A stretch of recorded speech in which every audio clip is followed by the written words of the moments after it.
بسم الله الرحمن الرحيم الحمد لله رب العالمين اللهم صل على سيدنا محمد وعلى آل سيدنا محمد وبارك وسلم. أما بعد، باب بيان أركان الإسلام ودعائهم النظام. وبالسند المتصل منا إلى أمير المؤمنين في الحديث مسلم بن الحجاج القشيري النسابوري رحمه الله رحمة واسعة أنه قال: حدثنا محمد بن عبد الله بن نمير الهمداني قال حدثنا أبو خالد يعني سليمان بن حيان الأحمر عن أبي مالك الأشجعي عن سعد بن عبيدة عن ابن عمر رضي الله تعالى عنهما وعنهما عن النبي صلى الله تعالى عليه وسلم قال: بني الإسلام على خمسة: على أن يوحد الله وإقام الصلاة وإيتاء الزكاة وصيام رمضان والحج. فقال رجل: الحج وصيام رمضان؟ قال: لا، صيام رمضان والحج. هكذا سمعته من رسول الله صلى الله تعالى عليه وسلم. وبه قال حدثنا سهل بن عثمان العسكري قال حدثنا يحيى بن زكريا قال حدثنا سعد بن طارق قال حدثني سعد بن عبيدة السلمي عن ابن عمر رضي الله تعالى عنهما وعنهما عن النبي صلى الله تعالى عليه وسلم قال: بني الإسلام على خمس: على أن يعبد الله ويكفر بما دونه وإقام الصلاة وإيتاء الزكاة وحج البيت وصوم رمضان. وبه قال حدثنا عبيد الله بن معاذ قال حدثنا أبي قال حدثنا عاصم وهو ابن محمد بن زيد بن عبد الله بن عمر عن أبيه رضي الله تعالى عنهما وعنهما عن النبي صلى الله تعالى عليه وسلم قال: قال عبد الله قال رسول الله صلى الله تعالى عليه وسلم: بني الإسلام على خمس: شهادة أن لا إله إلا الله وأن محمدا عبده ورسوله وإقام الصلاة وإيتاء الزكاة وحج البيت وصوم رمضان. وبه قال حدثني ابن نمير قال حدثنا أبي قال حدثنا حنظلة قال سمعت إكرمة بن خالد يحدث طاووسا أن رجلا قال لعبد الله بن عمر رضي الله تعالى عنهما وعنهم: ألا تغزو؟ فقال: إني سمعت رسول الله صلى الله تعالى عليه وسلم يقول: إن الإسلام بني على خمس: شهادة أن لا إله إلا الله وإقام الصلاة وإيتاء الزكاة وصيام رمضان وحج البيت. باب پر امام نووی رحمۃ اللہ علیہ نے عنوان لگایا ہے: اسلام کے بڑے بڑے ارکان اور ستونوں کا بیان. پہلی حدیث مبارک کا ترجمہ ہے. حضرت عبداللہ بن عمر رضی اللہ تعالیٰ عنہما فرماتے ہیں کہ حضرت صلی اللہ تعالیٰ علیہ وسلم نے ارشاد فرمایا: اسلام کی بنیاد 5 ستونوں پر قائم کی گئی ہے. اللہ کی وحدانیت کا اقرار کیا جائے اور نماز قائم کرنا، زکوٰۃ دینا اور رمضان کے روزے رکھنا.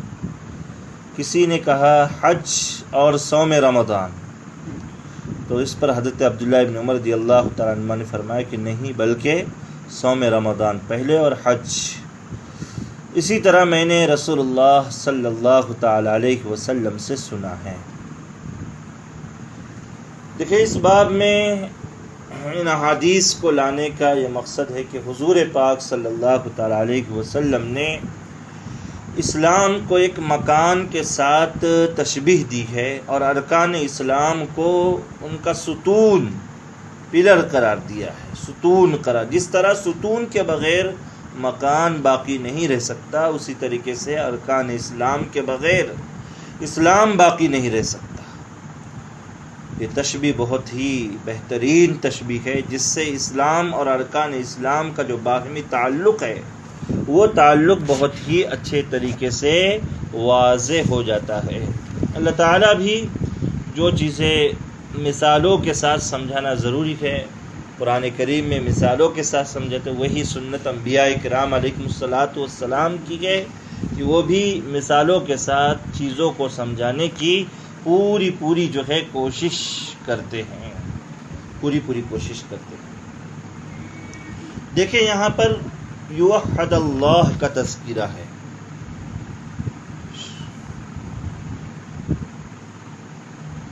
سوال یہ پیدا ہوتا ہے کہ ایمان کے 2 جز ہیں، توحید کا اقرار اور رسالت کا اقرار.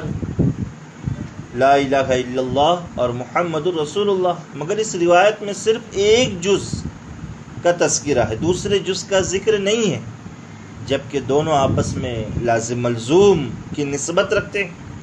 توحید بغیر رسالت کے اور رسالت بغیر توحید کے نجات کا ذریعہ نہیں بن سکتی، تو یہاں ایسا کیوں؟ اس کا جواب شراح کی طرف سے ایک تو یہ دیا جاتا ہے کہ اصل میں حضور پاک صلی اللہ علیہ وسلم نے اختصار سے کام لیا، جس طریقے سے ایک حدیث میں ہے من قال لا الہ الا اللہ دخل الجنہ، جس نے لا الہ الا اللہ کہا جنت میں داخل ہو، جبکہ مراد دونوں ہیں، یعنی لا الہ الا اللہ اور محمد الرسول اللہ، ایک جز بول کر یہاں پر کل مراد دیا گیا۔ یا دوسری توجہ یہ کی جاتی ہے کہ راوی نے اختصاراً یا نسیاناً رسالت کے اقرار کو چھوڑ دیا ہے۔ مسلم کے بعض طرق میں دونوں جز بھی موجود ہے، جیسے آگے حدیث پڑھی گئی اس کے بعد والی حدیث، اس میں شہادتی اللہ الہ الا اللہ وان محمدن عبدہ ورسولہ کا تذکرہ موجود ہے۔ دوسرا سوال یہ ہے کہ حدیث جبرائیل میں ایمان بالانبیاء اور فرشتوں پر ایمان لانے کا بھی تذکرہ ہے، لیکن یہاں صرف توحید کا تذکرہ ہے، اس کی کیا وجہ ہے؟ اس کے بھی مختلف توجیہات کی گئی ہے۔ ایک اس کا جواب یہ دیا گیا ہے کہ توحید اور شہادت سے مراد یہ ہے کہ اللہ کے رسول صلی اللہ علیہ وسلم جو بھی تعلیمات رب تبارک و تعالیٰ کی طرف سے لے کر آئے ہیں وہ تمام مراد ہے، تمام بنیادی عقائد اس میں شامل ہو جاتے ہیں،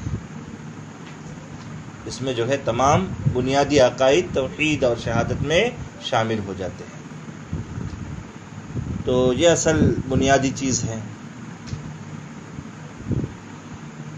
قرآن میں احادیث میں اقامت صلاۃ کا تذکرہ ہے، صرف صلو کا تذکرہ نہیں ہے، صرف نماز پڑھنا یہ مطلوب نہیں، بلکہ مطلوب یہ ہے کہ خشوع و خضوع، آداب اور سنتوں اور پابندی کے ساتھ، اوقات کی پابندی کے ساتھ، جماعت کے اہتمام کے ساتھ نماز پڑھی جائے، یہ اصل مقصود ہے۔ روایت میں اس بات کا بھی ذکر ہے کہ حضرت عبداللہ بن عمر رضی اللہ تعالیٰ عنہما نے ارکان اسلام کو بیان کرتے ہوئے توحید و رسالت، اقامت صلاۃ، زکوٰۃ کی ادائیگی، رمضان کے روزے اور حج کا تذکرہ کیا، حج کو رمضان کے روزوں کے بعد ذکر کیا۔ تو کسی نے درمیان میں کہا کہ حج پہلے اور رمضان کے روزے بعد میں ہونے چاہیے۔ حضرت عبداللہ بن عمر رضی اللہ تعالیٰ عنہ نے اس کی ترتیب کا انکار کرتے ہوئے کہا کہ میں نے رسول اللہ صلی اللہ علیہ وسلم سے جیسے سنا ہوں ویسے آپ کے سامنے بیان کیا، یا میں نے رسول اللہ صلی اللہ علیہ وسلم سے اس طریقے سے بھی سنا ہوں۔ دونوں ترجمے کر سکتے ہیں، دونوں ترجمے جو ہے کر سکتے ہیں، اس لیے کہ صحیح بخاری میں حضرت عبداللہ بن عمر رضی اللہ تعالیٰ عنہ کی یہی روایت اسی سند کے ساتھ مذکور ہے، اور وہاں حج پہلے ہیں اور صوم بعد میں ہیں، بلکہ خود آگے مسلم میں جو روایت پڑھی گئی ہے وہاں پر بھی دیکھیے 3 نمبر میں روایت جو پڑھی گئی وہ حج البیت و صوم رمضان کا تذکرہ، اور بالکل تمام روایتیں صحیح ہے محدثین کے اصول کے مطابق، تو پھر آپ نے اس طریقے سے تردید کیوں کی؟ علامہ ابن حجر عسقلانی رحمۃ اللہ علیہ نے اس کا ایک جواب یہ دیا ہے، صحیح بخاری کی روایت بالمعنی، اور صحیح مسلم کی یہ جو روایت ہے یہ اصل ہے، اس لیے کہ اس میں سماع کی صراحت موجود ہے۔ نیز آگے حضرت حنظلہ کی روایت بھی اس روایت کی موافقت کر رہی ہے، لہذا صحیح بخاری کی جو روایت ہے جس میں صوم پہلے اور حج بعد میں، وہ روایت بالمعنی ہے، اور یہ جو ہے وہ روایت باللفظ ہے، یہ روایت باللفظ ہے۔ دوسرا جواب یہ بھی دیا جاتا ہے کہ انہوں نے دونوں طریقے سے حضور پاک صلی اللہ علیہ وسلم سے سنا ہے، تو ہاکذا سمعتہ کا یہ ترجمہ یہ کر سکتے کہ اس طرح بھی میں نے رسول اللہ صلی اللہ علیہ وسلم سے سنا ہوں، الگ الگ موقعوں پر سنا ہوں۔ امام نووی رحمۃ اللہ علیہ نے اسی دوسری وجہ کو ذکر کیا ہے کہ جس وقت اس شخص نے اعتراض کیا تھا اس وقت ممکن ہے کہ حضرت عبداللہ بن عمر رضی اللہ تعالیٰ عنہما کو یہ جو دوسری آپ نے روایت سنی تھی وہ ذہن میں اس کا استحضار نہ رہا ہو، اس لیے انہوں نے جو ہے اس پر گویا کہ نکیر کر دی، اس پر جو ہے نکیر کرنے کی یہ وجہ بھی ہو سکتی ہے۔ امام نووی رحمۃ اللہ علیہ نے یہ بات لکھی ہے۔ بہرحال اس باب میں روایت کے اندر اسلام کے بڑے بڑے جو ارکان ہیں ان بڑے بڑے ارکان اسلام کا ذکر اور اس کا جو ہے تذکرہ موجود ہے۔ اللہ تبارک و تعالی اسلام پر، اسلام کے ارکان پر، اعمال پر عمل کرنے کی توفیق اور سعادت نصیب فرمائے۔ نمازوں کی پابندی اللہ تبارک و تعالی نصیب فرمائے، آمین۔